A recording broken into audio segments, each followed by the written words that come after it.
দোস্ত আমার, বন্ধু আমার, হায়াতের কদর করা চাই, সময়ের কদর করা চাই, জিন্দিগির কদর করো নওজোয়ান। একদিন দেখবা তুমি কবরে চলে যাবা, তোমারে ডাকতে কেউ আসবে না। নষ্ট মানুষরে তেমন কেউ ডাকে না। চরিত্রহীনকে সে নিজেই চরিত্রহীন হয়, তারে তেমন কেউ ডাকে না।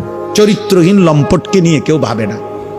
সুর, ডাকায়, জুয়ারি, মদখোর, নেশাখোর, গাঁজাখোর, ফুট্টাখোর, বাবাখোর, ডাইলখোর, নারী লুভি, বেহায়া, দুশ্চরিত্র, লম্পট, চাঁদাবাজ, সন্ত্রাসী, মাস্তান, এগুলারে কেউ ভাবে না। বরং যথাসম্ভব কুত্তার থেকে যেমন বাঁচতে চেষ্টা করে, এই মানুষরূপী জানোয়ার থেকেও মানুষ বাঁচতে চেষ্টা করে। যে বেশি কথা কইও না ভাই, অভ্যাস খারাপ। কি করে না করে বলা যায় না। যাও কোনো রকম ফারিয়ে যাও। চরিত্রহীনকে নিয়ে কেউ ভাবে না, সবাই তার থেকে বাঁচতে চেষ্টা করে, সবাই তারে ফরহেজ করে চলে, ফরহেজ করে চলে। এই জন্য ভাইয়া, নষ্ট হয়ে গেলে আখলাক, চরিত্র, নিজের আখলাক, ভদ্রতা, এই পৃথিবীর তোমাকে নিয়ে কেউ ভাববে কোনো কারো হাতে সময় নাই, সময় নাই। বাস্তবতায় আমি একটা ছেলেকে বললাম, একটা আমার জিন্দিগি ছেলেরা তোমাদেরকে নিয়ে, এই জন্য বললাম ভাইয়া, কোরআনুল কারীমের মধ্যে আছে। আজকে আমি আমার বাড়ি লাকসাম নাঙ্গলকোট, ওইখানে আমি আসরের আগ মুহূর্ত 4টা, সোয়া 4টা পর্যন্ত ওইখানে ছিলাম। ওইখান থেকে আসছি মূলত আমার বাড়িতে। আমরা ঈদের পর দিন সবসময় বাবা দাদার জন্য বাড়িতে আমার আত্মীয় স্বজনদেরকে মেহমানদারি করাই, দোয়ার আয়োজন করি, খাওয়াই, মেহমানদারি করি। ওই কারণে ওইখানে গেছি পুরা ফ্যামিলি নিয়ে।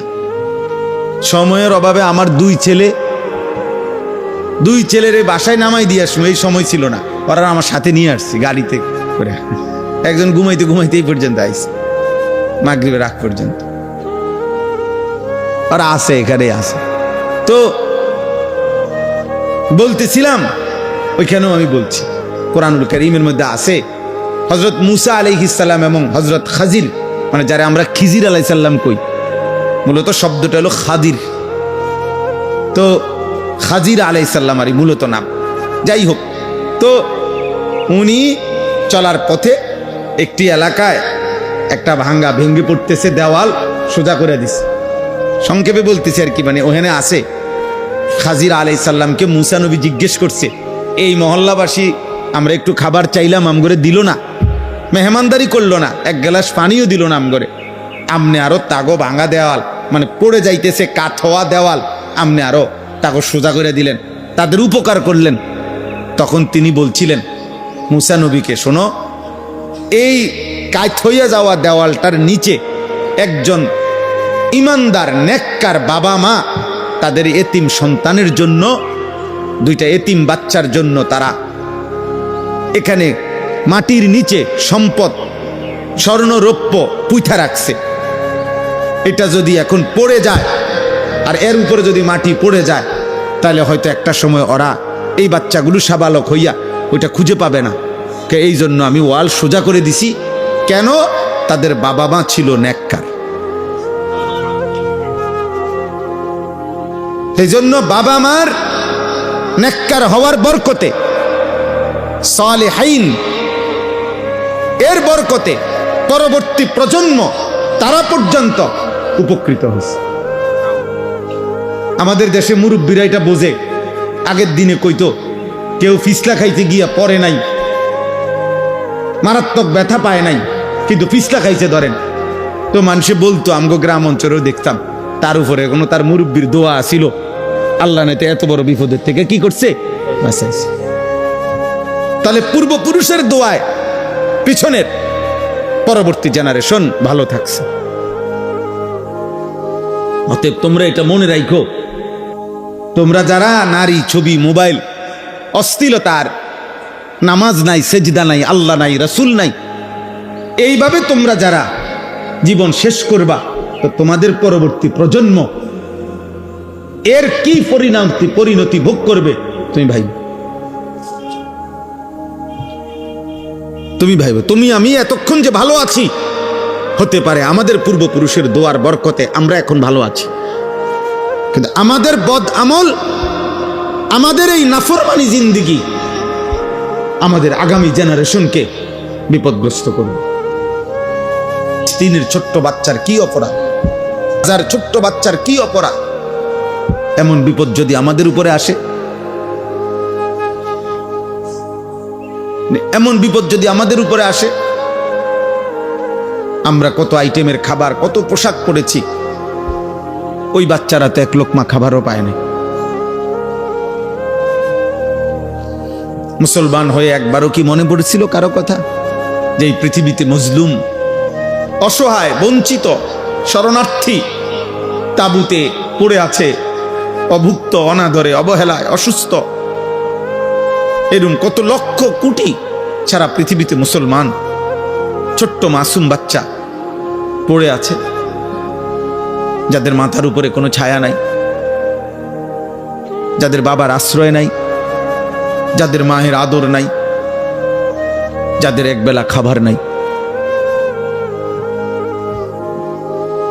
আল্লাহ আমাদেরকে বুঝ দান করে। কেউ ভাইবো ভাই, কোন নওজোয়ান তোমরা ভাইবো, আমি এই কাগজটা নিছি এই জন্য, এই গল্লাই আল ইখলাস জনকল্যাণ সংস্থা, আপনাদের এই পুরা বর্ণনা শুনে আমি ভালো লাগছে। বাকি আমার পরামর্শ হলো মানুষের আখিরাতমুখী কল্যাণ, শুধু মানুষের দুনিয়াবি প্রয়োজন পূরণ, এর জন্য অনেক উদ্যোগ এখানে। অসুস্থ ব্যক্তির চিকিৎসা, বিধবা, ঈদ সামগ্রী, ইফতার সামগ্রী, কম্বল, তারপরে যাত্রী ছাউনি, মনে করেন অনেকগুলো, মেয়ের বিবাহ, পায়ের চিকিৎসা ইত্যাদি ইত্যাদি। আলহামদুলিল্লাহ, এগুলো মানুষের দুনিয়াবি প্রয়োজন পূরণ, এগুলো ভালো কাজ, মহৎ কাজ। কিন্তু মানুষের আখিরাতের প্রয়োজন, এক মানুষকে জাহান্নাম থেকে বাঁচানোর চেষ্টা। যে যুবক গত 365 দিনে কোনো দিন ফজরের নামাজ পড়ে নাই, তারে ফজরের নামাজের কথা কে বলবে? 24 ঘন্টা প্রতিদিন রাত ভর যে উলঙ্গ ছবি দেখে, মোবাইলে নর্তকী দেখে, ওরে আল্লাহ চিনাবে কে? ওরে কবরের কথা মনে করাবে কে? ওরে জাহান্নামের ভয় দেখাবে কে? 30 বছর ধরে যারা হারাম রোজগার করে, ওদেরকে হালালের প্রতি উৎসাহিত করবে কে? এর জন্য বৎসরে একটি মাহফিল যথেষ্ট না। আখিরাতের জন্য এই একটা উদ্যোগ যথেষ্ট না, বরং এর অর্ধেক উদ্যোগ কিংবা 3 ভাগের 2 ভাগ আখিরাতমুখী কল্যাণ। জাহান্নাম থেকে বাঁচবে কিভাবে, আল্লাহ তাআলার ইবাদত আর বন্দিগি করবে কিভাবে, এর জন্য আপনাদের কাছে আমার পরামর্শ দিলাম। আপনারা আপনাদের কাজের ব্যয়ের 3 ভাগের 2 ভাগ ব্যয় করবেন আখিরাতমুখী কল্যাণের জন্য, আর 1 ভাগ ব্যয় হবে দুনিয়াবি প্রয়োজন পূরণের জন্য। ওটা আমি নিরুৎসাহিত করছি না, কিন্তু একটি মাহফিলে যথেষ্ট না, আরো ভিন্ন ভিন্ন উদ্যোগ নেবেন। আপনারা ফজর ক্যাম্পেইনের কাজ করেন, মহল্লার ছেলেপেলেরা মিলে 2 জন 4 জন মিলে ফজরের নামাজ আমি পড়ব, আমি আমার একজন বন্ধুকে ফজরের নামাজের জন্য উঠাবো। আমরা 2 জন হইলে 2 জন আবার ডাকবো, আরো 2 জনকে, হবে 4 জন, 4 জন আবার ডাকবো 4 জনকে, হবে 8 জন, এভাবে বাড়বে। আলহামদুলিল্লাহ, আমরা এই ফিকিরটা করি।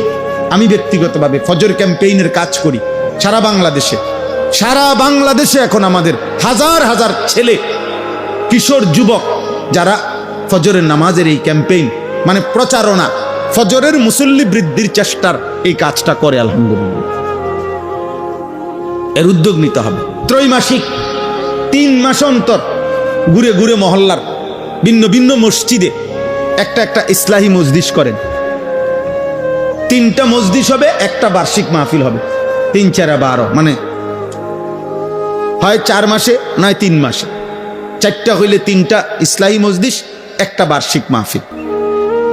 হ্যাঁ, কোন আল্লাহওয়ালার মাসিক ইসলাহি মজলিস, আর যেমন আমার শায়েখ আল্লামা মুফতি মুশতাকুন নবী কাসেমি হাফিজাহুল্লাহ, ওনার সুদন্যপুর কুমিল্লা কোটবাড়ি, ওইখানে প্রত্যেক মাসের শেষ শনিবার এই যে আগামী শনিবার হবে, আপনারা এখান থেকে ব্যক্তিগত আপনাদের সংগঠন থেকে মাইক্রো ভাড়া করে, হাইস ভাড়া করে আপনারা টাকা দিবেন। এলাকার কিশোর যুবক ছেলেগুলোর এবার চলো এক আল্লাহওয়ালার কাছে যাই, কিছুক্ষণ বয়ান শুনে আসি। এটা আপনাদের কি উদ্যোগ? আমি একটা উদাহরণ দিলাম আর কি, জাস্ট। এমন আরো একাধিক কি হইতে পারে, উদ্যোগ হইতে পারে। রমজান উপলক্ষে ফ্রি কোরআনুল কারীম শিখার ব্যবস্থা করে, হাত ধরে ধরে চা দোকানে দিনের পর দিন গত 10 বছর এই বুড়া চাচা প্রত্যেক দিন বিকাল 4টা থেকে রাত 9টা পর্যন্ত এবার এই সাধু আন্ডাত বসে বসে বিড়ি খায়, টেলিভিশন দেখে, নাচ গান দেখে, আর শুধু শুধু বেহুদা কথা বলে। এবারে আঞ্জা করে ধইরা এবারে বুঝান, চাচা আপনি করতেছেন কি? আপনি মরতেন না? আপনি মরবেন না? আপনার আখেরাত নাই? ওনারে ফিরান, ওনারে বলেন, উনি ফিরায় দো। আর যাবে না ফোলাফাইন মানুষ মাতবুরি করস, ঠিক আছে ধমক দিলে ধমক দোক, তারপরও আপনি বলেন হইতে পারে বাইক গিয়ে হইল, হতে পারে 1 সপ্তাহ পরে, হইতে পারে 1 বছর পরে একবার হইল আল্লাহ দয়া করিলে উনি ভাববে না রে ফোলান্ডি তো খারাপ কিছু কয় নাই, আমার যা ফোলাইনে জন কয় যা, আর যাইতাম না দোয়ানে, গেলাম না। বদলে গেলে আল্লাহ খুশি হবে। আল্লাহ নবী সাল্লাল্লাহু আলাইহি ওয়াসাল্লাম বলেন, ফাওয়াল্লাহি লা আন ইয়াহদিয়াল্লাহু বিকা রাজুলান ওয়াহিদান খায়রুন লাকা মিন হুমুরিন নাম। নবী সাল্লাল্লাহু আলাইহি সাল্লাম বলেন, আল্লাহর কসম, তোমার দ্বারা একজন ব্যক্তি, রাজুলান ওয়াহিদান, একজন ব্যক্তি আল্লাহর পথ পাওয়া, হেদায়েত পাওয়া, জান্নাতের রাস্তা পাওয়া, গুনাহ থেকে বাঁচা, খোদার কসম, নবী বলছে, কসম এটা নবী কসম কইছে, বুঝেন নাই? ফাওয়াল্লাহ, নবীজি বলছে আল্লাহর কসম, এটা গোটা আরবের সমস্ত দামি ওট তোমারে হাদিয়া দেওয়ার চাইতে কোটি গুণে উত্তম। কয়জন? এক আল্লাহর বান্দা, আল্লাহ চিনছে। আমরা আলহামদুলিল্লাহ আমার শায়েখের সাথে সুদন্যপুরে এতেকাফ করছি 10 দিন। এই 10 দিন প্রায় 1100 সাথী, 1100 মানুষ এক মসজিদে এতেকাফ করছে। বুঝে ধরে আপনার 5 তালা মসজিদে, বহু মসজিদে বাড়ি চালান দিয়েও একজন কি পাওয়া যায় না, এতেকাফের লোক পাওয়া যায়। আতফাও দইরা বুড়া অসল 80-90 বছরের বুড়া মিয়ারে 10 জনে আলগি দিয়ে না হতায় দেয় অনেক মুসলিম চাচা, কোন রকম ইজ্জতের স্বার্থে, এটা গ্রামের ইজ্জত, 10 জনের ইজ্জত, আপনি কিচ্ছু করতে হইব না, আপনি শুধু পড়ে থাকবেন মসজিদটা, কদূর শুয়ে তাও নেই দূরে কি রে এতে কাপিটা হোতা কাপ,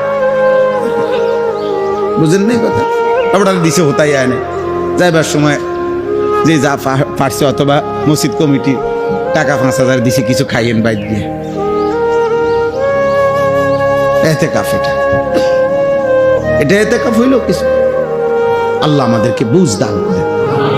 এই জন্য দোস্ত, আমার উস্তাদে মোহতারামের কথা বলাতে আমি এগুলা বললাম। হুজুর যেহেতু উপদেষ্টা ছিলেন, আপনাদেরকে আজ জীবিত থাকলে তো তিনি বলতেন। আমি আমার উস্তাদের একজন ছাত্র হিসাবে আমিও মনে করি এটা আমারই সংগঠন। এই আন্তরিকতা নিয়ে আমি বললাম যে আপনারা দিনই আরো কি হইতে পারে, আপনারা এই উদ্যোগ নেবেন। আল্লাহ তাআলা এই নওজোয়ান ভাইদেরকে তৌফিক দান করেন।